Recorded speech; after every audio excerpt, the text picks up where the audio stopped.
Welcome to In Focus with Ejaz Haider. Our top story tonight is about curbs on independent media in India, especially Indian-occupied and illegally annexed Kashmir. In a latest such move, the administration and IOJK sealed the offices of the English-language newspaper Kashmir Times on Monday. The publisher of the paper has called the action vendetta for speaking out. Kashmir Times is one of the oldest newspapers in the region. In a tweet, Anuradha Bhasin, the owner and executive editor of the paper, wrote, and I quote, "Today, a State's Department locked our office without any due process of cancellation and eviction, same way as I was evicted from a flat in Jammu, where my belongings, including valuables, were handed over to the new allottee. Vendetta for speaking out. No due process followed. How peevish," unquote.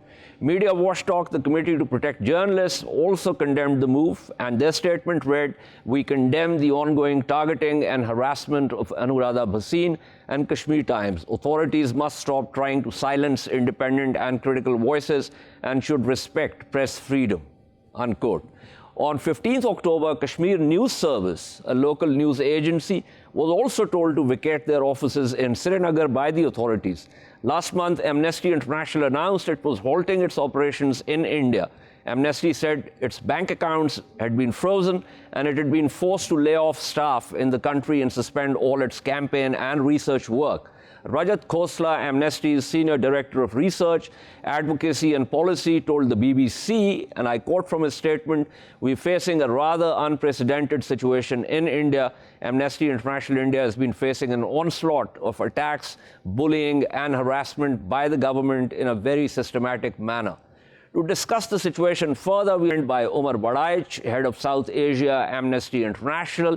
We also have with us Iftikhar Gilani, who is Head of International Reporting Division at the Anadolu Agency. But more appropriately, you also worked at Kashmir Times for nearly 10 years in Delhi, out of which for 7 years he was the bureau chief at Kashmir Times. So let me first get to Omar Waraich here. Omar, as I said, Amnesty has halted its operations in India.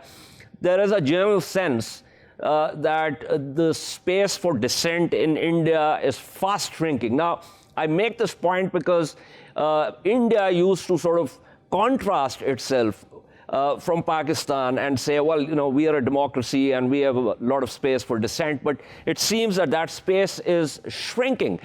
What is the general sense in Amnesty and generally rights groups of what exactly the situation in India is and how it's panning out? So the situation for civil society in India was covered recently by the UN High Commissioner for Human Rights, Michelle Bachelet, who expressed their concerns about pressure being brought to bear on civil society groups, the use of legislation like the FCRA, and pointing to how it's become harder and harder for civil society, which was once a great flourishing civil society in India, much larger than any of the other countries in South Asia, has shrunk quite dramatically. Sadly, there's also part of a trend we're seeing, not just across the region, but in different parts of the world, where increasingly governments have turned to, they've taken a more intolerant line with critical voices, they've imposed stronger restrictions, they've inhibited what they're able to do.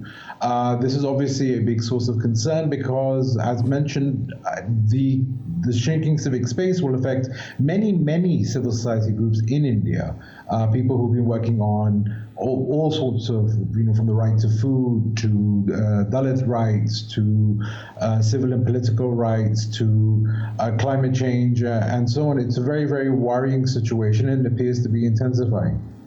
So some people also argued that this seems to be a class divide also, in the sense that the secular, pluralistic, English-speaking, Doon school kind of, elite is being pushed out. And what we now has in terms of Narendra Modi's constituency is the middle class, which is more grounded in the soil. Now, is that, something that appeals to you in terms of analytical reasoning?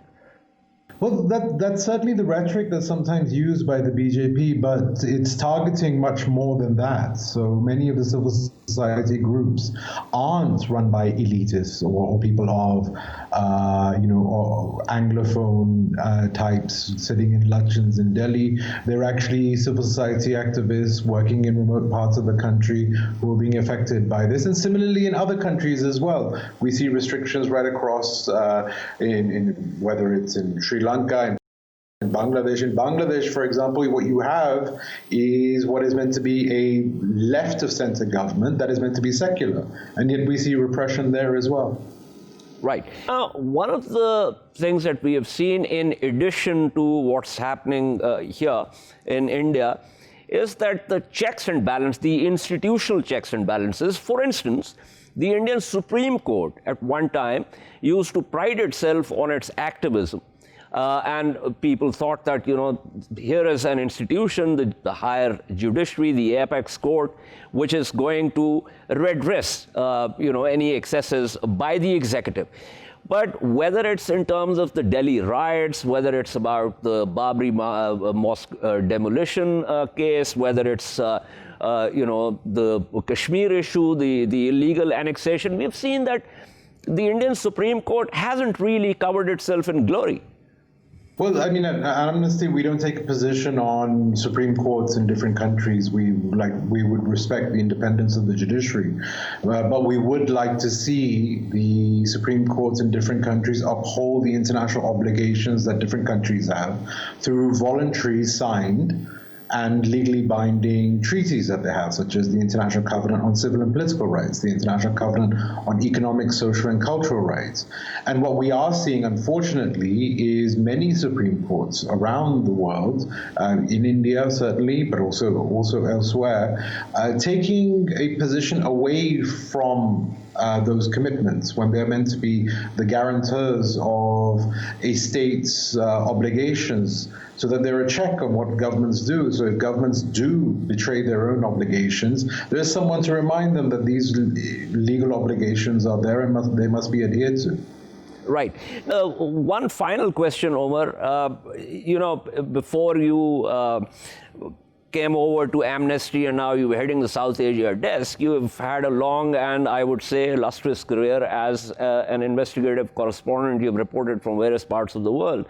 Now, I want you to take off the Amnesty hat for a while and just speak to me, the journalist, in terms of the multiple ways in which dissent is being, curbed in India through various things, government ads and ban on access and so on and so forth. And this is, of course, something that we have also seen elsewhere, but it seems that, in terms of how India used to contrast itself, this is becoming rather alarming. And, I speak with friends in India, of course, I can't name them, and they're all really worried about it. So this is a very interesting trend over the last 20 years, where actually India was way ahead of the rest of the region in terms of a flourishing cross-platform media, English language television channels, newspapers, websites, digital outlets, and so on. And what we saw generally, I'm saying from my own time as a journalist, was through the early 2000s, even right up to about 5 or 6 years ago, you would see a kind of healthy competition taking place in the region, where even in Afghanistan, for example, you were suddenly getting, the development of a flourishing media and everyone competing to see whose media was livelier, who could be more critical, who would have a more pluralist approach. What we have sadly seen is a reversal, almost like a complete reversal. The countries that were way out ahead have fallen far, far behind. And if anything, actually, incidentally, it seems in the region that the Afghan media is the one that is the least disrupted by its government. Obviously, journalists there face very, very serious threats from armed groups. And their safety is an issue, but from the government they face fewer restraints. The instruments of repression that are taking place are multiple. So one, we have increased regulation. So this is what the term the governments use. They insist that they need to regulate what the media does. And this, they'll say it's to take on hate speech or to take on fake news. But the legislation is often cast in very broad and vague terms and affects what is actually quite legitimate news coverage. Secondly, you see pressure being put on owners and particularly advertisers. This is where critical journalists have been pushed out of their jobs in many places. The Indian media used to have a very flourishing top fleet of journalists who used to be on television channels and now pushed to the digital space. Then it's a question of what we see is a kind of societal pressure that kicks in, where voices that are considered unfavorable towards the public mood within a majoritarian setting are attacked for being too liberal, too out of touch. Women face many threats on social media. They face a lot of abuse. This is also a phenomenon that we see. And unfortunately, the countries that used to lead this race towards an increasingly free and vibrant media are headed completely in the opposite direction, so much so that you end up with a situation where actually there's more space in Afghanistan to say something in the mainstream media than there is in the rest of the region. Right. As a matter of fact, India has been ranked 142 on the World Press Freedom Index this year.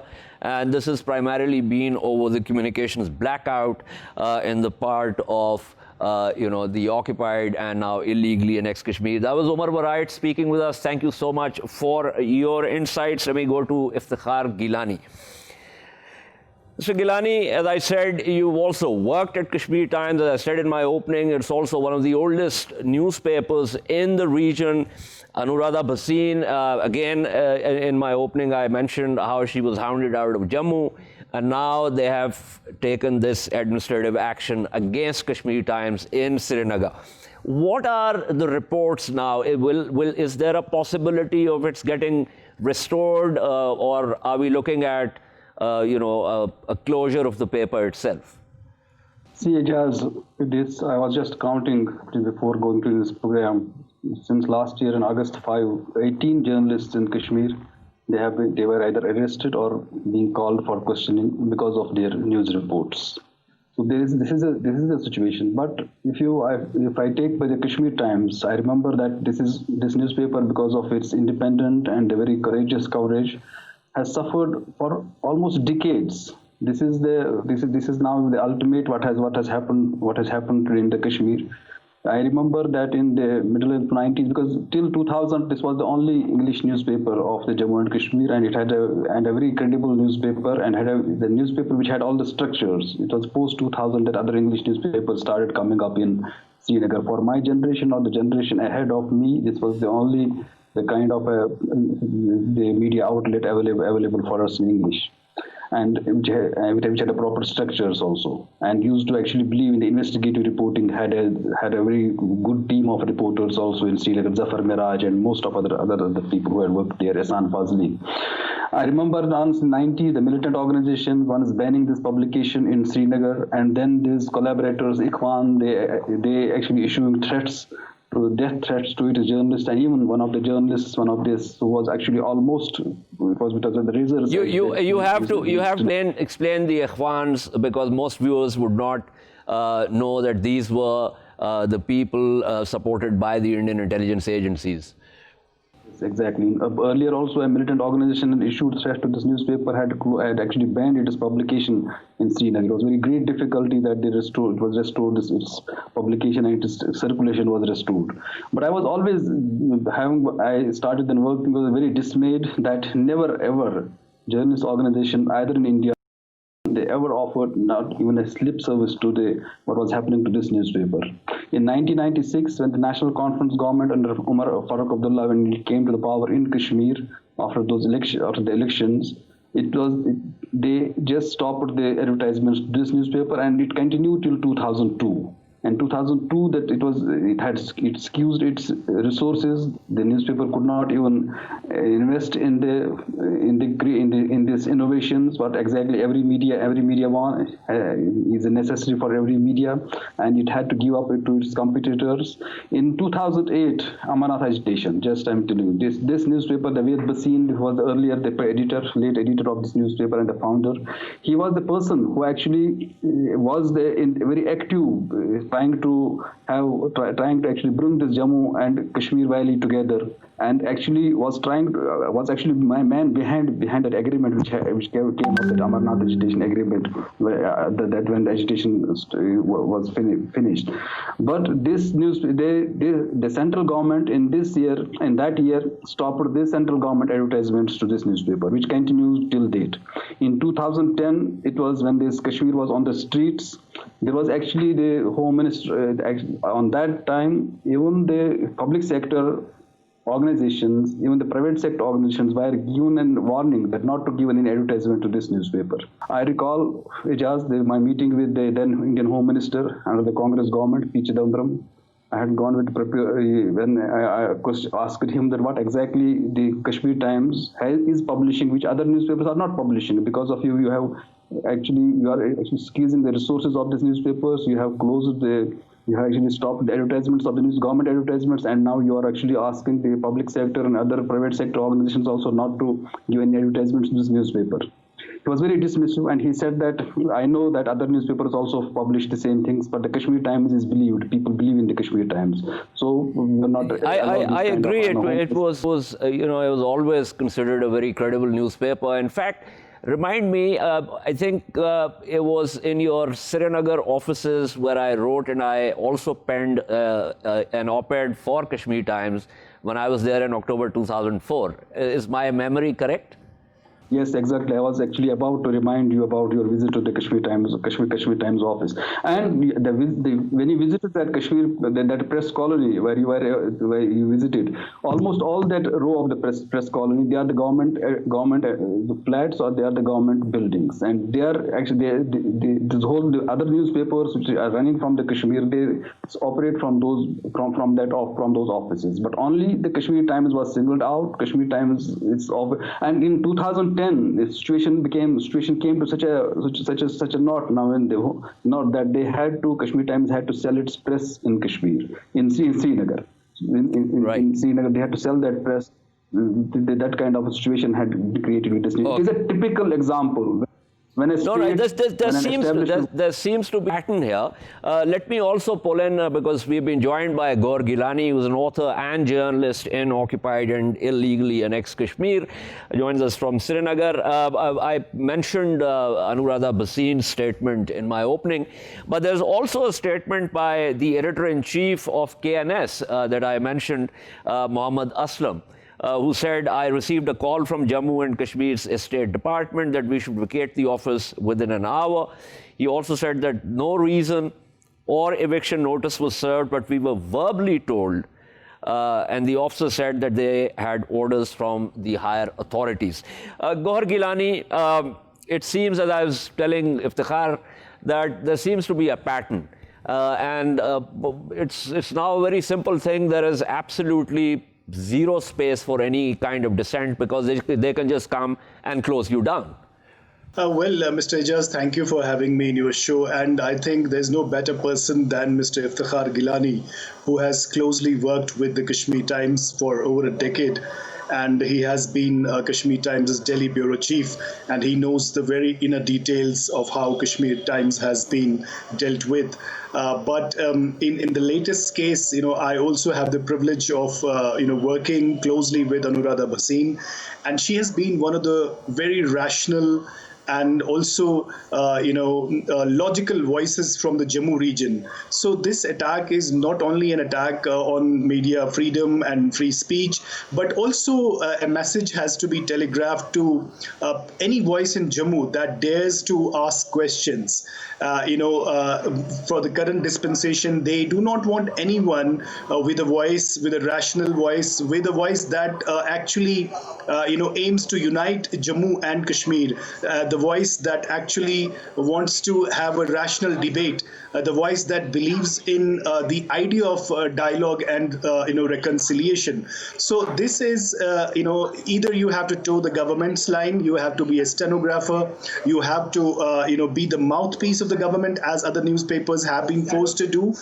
They are now literally de facto extensions of the government's arm, and working more than like a Department of Information and Public Relations for the government than independent media houses.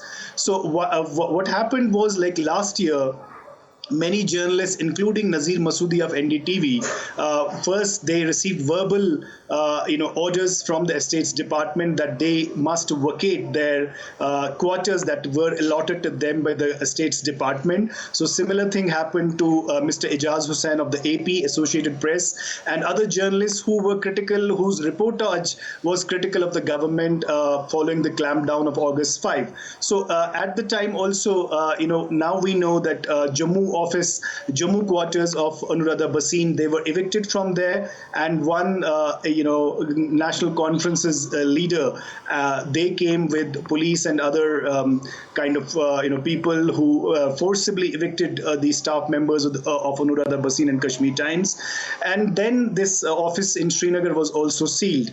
So this, of course, is a pattern, and this is an attempt. 32 journalists have been summoned. There are UAPA cases against journalists, and any journalist who has tried to, in individual capacity or in the capacity as institutions, they have faced the wrath of the state. So there's no question that they want all of us to toe a line. They want all of us to become their mouthpieces, and they want to kill journalism and criminalize ideas and opinions in Kashmir.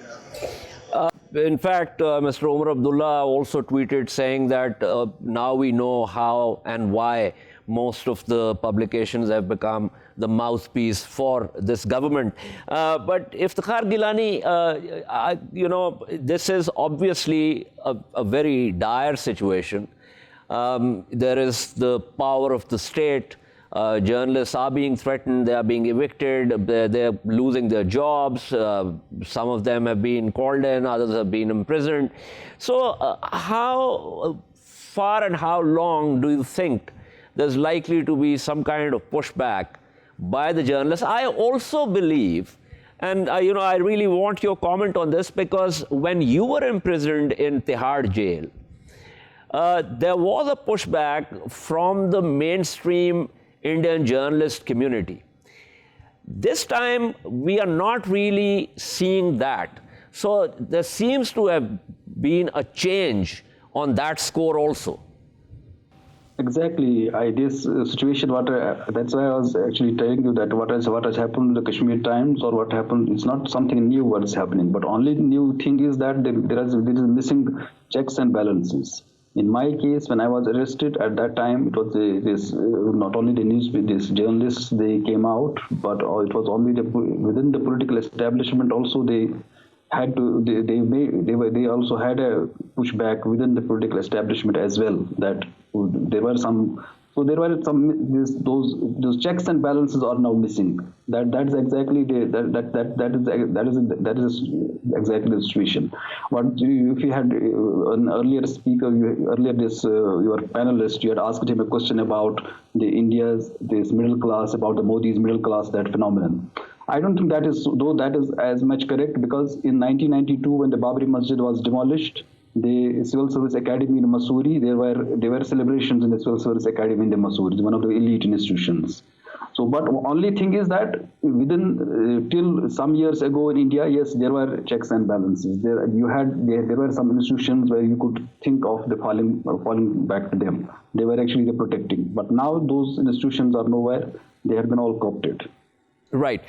Finally, before I wrap up, Gowhar Gilani, a similar question, but let me reformulate it a bit. The mainstream journalist community in India seems to now be towing the government line by and large. Of course, there are honorable exceptions, but I'm talking about the general trend. And the only story, the real story that was coming out from occupied and illegally annexed Kashmir was by the Kashmiri journalists on the ground.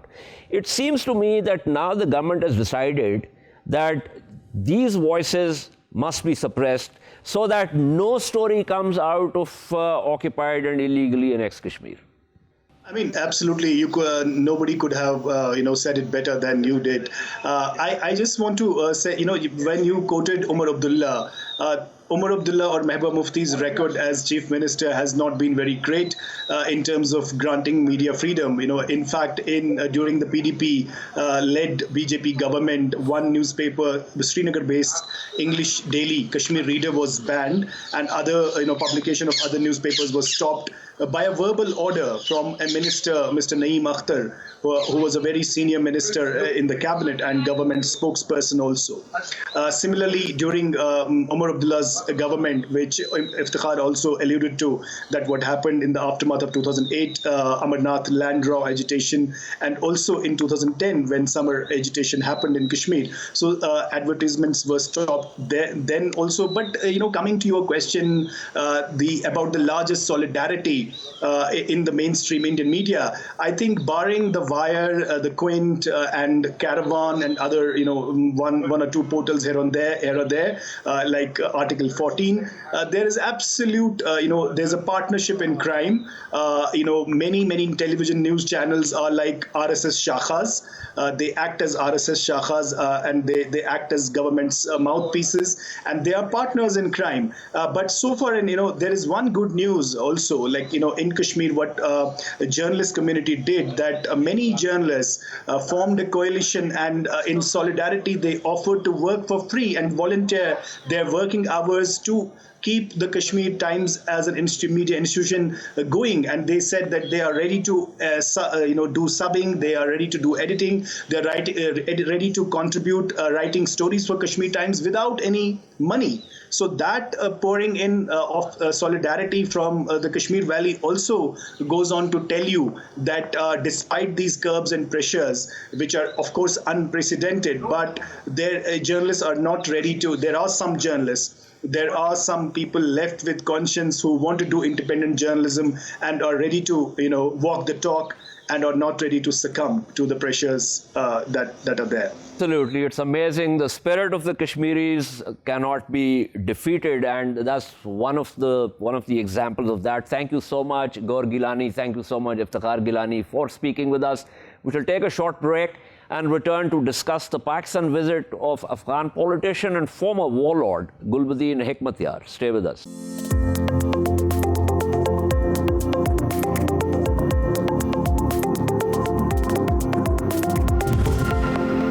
Welcome back to In Focus. Our second story tonight is about the three-day visit of Gulbuddin Hekmatyar. Hekmatyar, head of Hizb-e-Islami, was also twice Prime Minister of Afghanistan in the 90s, the years when Afghanistan saw much civil strife.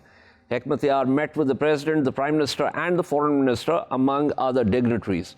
During his visit, he stated that India, due to its rivalry with Pakistan, was dissatisfied with the peace process in Afghanistan, and it had started supporting local militias to act as spoilers of the peace process.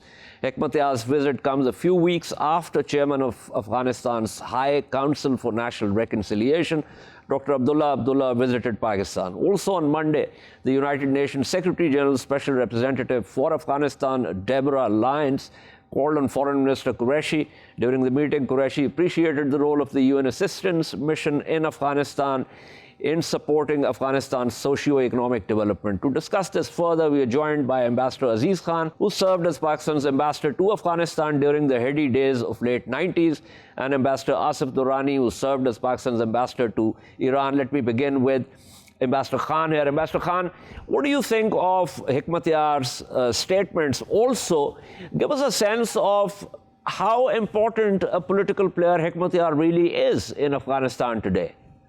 During the Taliban rule, he had lost some of his shine, But I think he has, since reconciliation with the present Afghan government, he is back, and he has gained his popularity. He was a candidate for the presidentship in the last election, and I think he got the third largest number of votes. So he is definitely an important player in Afghanistan, and particularly as far as the Afghan-led and Afghan-owned peace process is concerned. So he has also talked about the resignation by the current Kabul government. What exactly did he mean by that? Well, I guess when you lose elections, you ask for the resignation of the one who has won it. Okay. But that is quite natural. But otherwise also, you see, the point he's probably anticipating once the peace negotiations start is something that the Taliban would also ask for, and that would be an interim government and fresh elections. That is, if Taliban agree to the existing system and constitution, albeit with some few changes. Correct. But does that mean that he's trying to sort of move himself closer to the Taliban position in anticipation of a deal? The first thought when I heard about Gulbuddin Hekmatyar coming here, this was the thought that came to my mind. In any case, it would help him in his political standing, and I think it would be wise on his part to have some kind of understanding with the Taliban. But better still, it would be if his party, which I'm sure they probably are, a part of the negotiating team that Afghanistan has sent to Doha. Right. Let me also pull in Ambassador Durrani here. Ambassador Durrani, what is your reading of his visit and what he said here? I think it's part of Pakistan's outreach program to all the warring factions in Afghanistan or whosoever matters. So Hekmatyar is one of them, and he's already part of the existing government, although he has been cribbing about Ashraf Ghani and all that, but he has got his ministers, deputy ministers, and he has got his share in the cake. So he's important. He can be one of the spoilers, but at the same time, he has got his nuisance value. So he's very much there. And second part is that today he disclosed at the IPS talk, which was the last leg of his visit, that they are in talks with the Taliban. And not only Hizb Islami, but also some other groups he mentioned, although he did not take the names. So in that way, I think he is positioning himself for the future turn of events, which as a result of intra-Afghan dialogue are likely to unfold. Although at the same time, it is also a matter of concern that since 12th September, when the intra-Afghan dialogue started, nothing much progress has been witnessed, and Mr. Hekmatyar also alluded to that in his talks today. Yes. I'm happy you mentioned his IPS talk and the fact that he disclosed that they are in talks with the Taliban. It seems to me, let me get your view first, and then I go to Ambassador Khan on this. It seems to me that the Taliban are playing it very smartly. So on the one hand, they are negotiating with the team, the Kabul government team, but at the same time, they're opening up channels with other stakeholders outside of the framework of those talks. Is that something that you would agree with?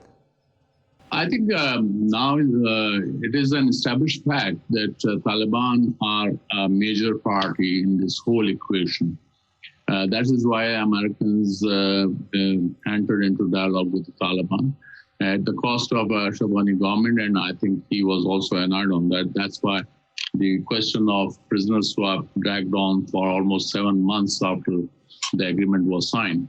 So in that respect, Taliban are the major force. They have emerged, and it is also a fact that American troop withdrawal would be resulted as a result of Taliban agreement. So Taliban-US agreement. It is not an agreement between Ashraf Ghani government and the US. So in that respect, I think Taliban move, this time, unlike the pre-9/11 situation, which Taliban were quite a reclusive force, this time they have been outreaching to different stakeholders, not only in Afghanistan, But in the neighborhood, they have been in touch with Iran, they have been in touch with China and Russia and all the Central Asian states, immediate neighbors. So in that respect, I think they have been quite active in diplomacy as well, which was not the hallmark of Taliban's first regime, which was toppled by the Americans after the 9/11. Yes. Right. Ambassador Aziz Khan, once again, I mean, let me reformulate the question a little bit. By reaching out to stakeholders who are part of the government, but at the same time are not the inner coterie, so to speak, it seems to me that the Taliban are trying to sort of hem the government in, or in a way, shall I say, to isolate them by making deals with other stakeholders. Is that something that you would seem to agree with on the basis of what's happening here? And not just the internal stakeholders, as Ambassador Durrani mentioned, there are regional state players also that are in direct talks, have been negotiating with the Taliban. Well, Taliban are playing exactly true to the script that they had announced.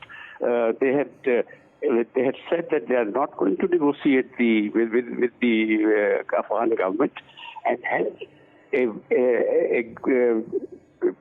negotiating group was formed, which comprised Afghans at large, including civil society members and different parties and so on and so forth.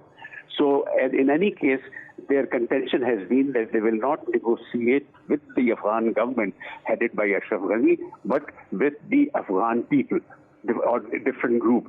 And in line with what they had claimed, they are also reaching out to as many groups as they can.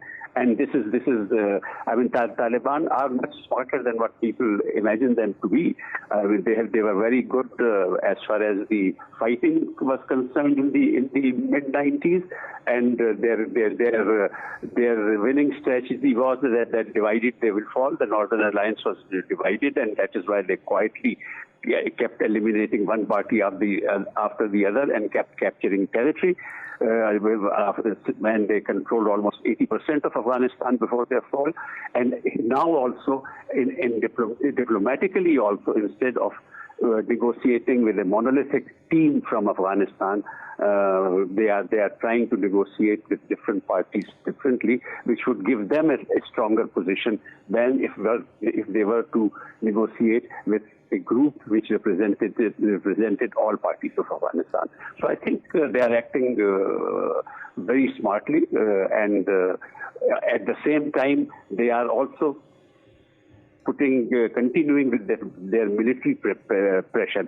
And there, I think, when you mentioned about the regional countries, I think that is where all the regional countries, including Pakistan, have to impress upon the Taliban that the game has changed, that the world has changed, they can't go back to the 90s, and that they have to adopt a certain degree of flexibility, because otherwise, for example, if the world doesn't accept them, and even if they capture power and the world doesn't accept them, they can't run the country, because the Afghan revenues are so little that they can't even pay the security forces and bureaucracy, leave alone any developmental work.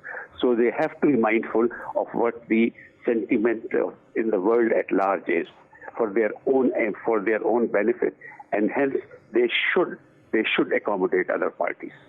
Right, and in any case, it'll be a throwback to the 90s if it comes to that. But thank you so much. That was Ambassador Aziz Khan. Thank you also to Ambassador Asif Durrani for speaking with us. This is all from In Focus this week. We shall see you next Monday at the same time. Keep following our latest updates on social media at indus.news. Good night and goodbye.